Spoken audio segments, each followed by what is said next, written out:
My name is Duron Chavis, urban farmer, community activist, and food justice advocate.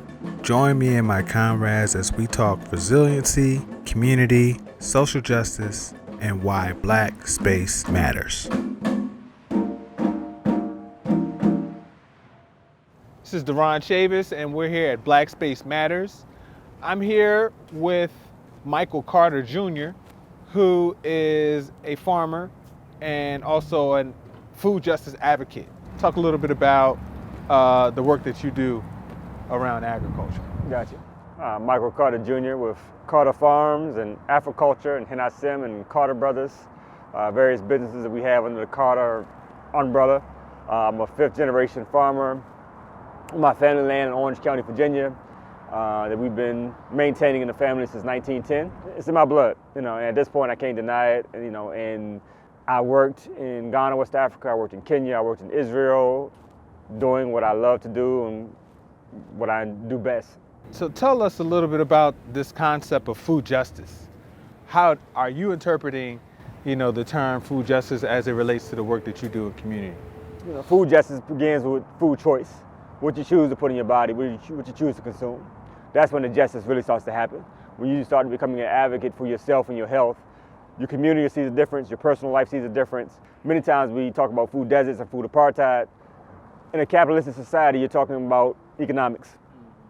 So everything is driven by supply and demand. And I've been a part of various grocery stores and food organizations in the early 2000s, and I also had to help them pack up and close down these grocery stores. So, there's a push right now. Black farmers are probably in style. We're very popular right now. Right. But to sustain us, you gotta buy from us. We don't need advocates, as I always say. We need customers. Right. In Virginia right now, the black farmer is virtually extinct. We went from about 50,000 black farmers in 1925 to now approximately 1,300. So you're talking about almost a 98% decline in less than 100 years. We gotta save the black farmer. We're at an extinction level event. And the best way to do that is to vote with your dollars, vote with your pocketbooks. And if you invest in us, we're guaranteed to invest back into our communities that we come from, or that will definitely look like us and support us. For me, that is a topic of conversation that coincides with the decline of black land, right? Mm-hmm. And you talk a little bit about why land is important. There was a great migration to the north in the 1920s, 30s, 40s, 50s. One of my uncles was burnt in a building. Lynch mob came, cornered him in the building, and they burnt down the building. And these are the stories that many of our families have of being terrorized off of our land. After the civil rights movement, that integration killed our collective efforts of supporting one another.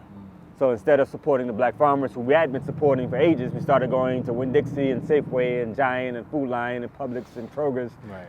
So, and as young people in the 50s and 60s, they were more apt to go and try to study business, psychology, history, to get out of the rural areas and go into the urban areas. Land as a resource continues to appreciate in value. Right. In 2021 now, we need to have a reverse migration back to the land, to own land again, own a quarter acre, own a half acre. Right now, land is going for about $5,000 an acre in Virginia. You're going to get a $1,200 stimulus check next week or next couple of weeks.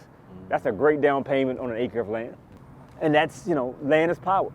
How is it that a community like, Wyoming or Montana has more political power than a place like Washington, D.C.? Certainly. Because of land and land ownership. And once we understand that land is politics, land is also economics and resources, that if you have land, you got food, clothing, and shelter. So, the long-term goal with land is sustaining yourself and your family, and also providing a legacy. I'm blessed to have a family, a great-great-grandparents who had a vision. Right. So back then it was a $722 investment. Now that investment is valued at about $2 million. Wow. When you think about black land mattering and all of this other stuff that's happening, Trump coming out of office and the rise of white supremacist, ideologies and personalness, how does land, the need for black land fit into that for you? The need for black land fits into a certain aspect of liberation and confidence. That once you start owning something, your value itself increases tremendously. Black lives matter just as much as black land. And I would dare say probably black land matters not more, but in a deeper way.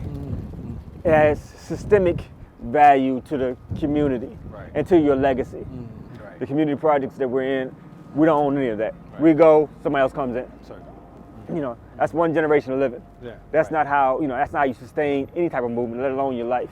This issue can be solved in our own communities. Certainly. We have our own ability to change the narrative with definitely a greater political voice, a greater social voice, should become a greater social message.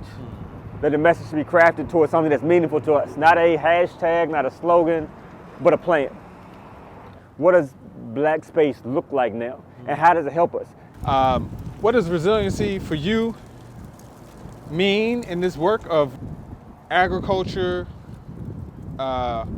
race, ecological justice? Right?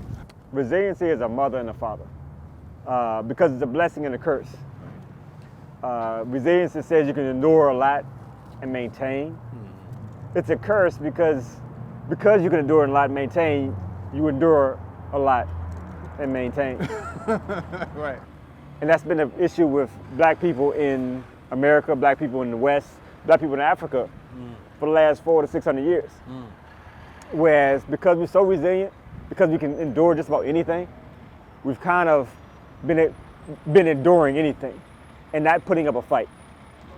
So resiliency is a blessing and a curse, and we have to kind of temper resilience with a certain determined will to not have to be so resilient. In the food justice space, black farmers have been resilient, kind of taking bad loans, having very few or no customers, dealing with discrimination from an institutional perspective to a local level to black people level. Because every Black History Month you hear about Booker T. Washington, you hear about George Washington Carver and his great peanut and sweet potato. Resiliency can kind of make you complacent. And I think that's really what has happened in the food justice arena, is that we've gotten really complacent. So having easy access now to these grocery stores, to these corner stores with food-like products that we substitute and call food, has been our downfall. We've gotten lazy. Real food is not convenient. My salads, when you get out the garden, don't come pre-washed. My kale doesn't come already chopped up and in a bag already. And that's the mindset that we have. And beyond being resilient, we need to be more self-determined. That's the phrase that needs to kind of come in. A self-determination has to come in to make you determined to feed yourself, feed your family, feed your community without depending on anyone else. Supporting ourselves is the most valuable means of resistance.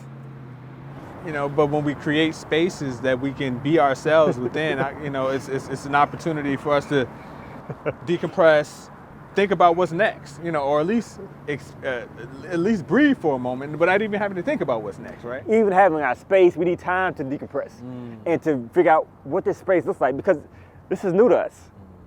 So we need a season, if not a generation, of just having space to figure out what this actually is supposed to be, how we're supposed to actually act.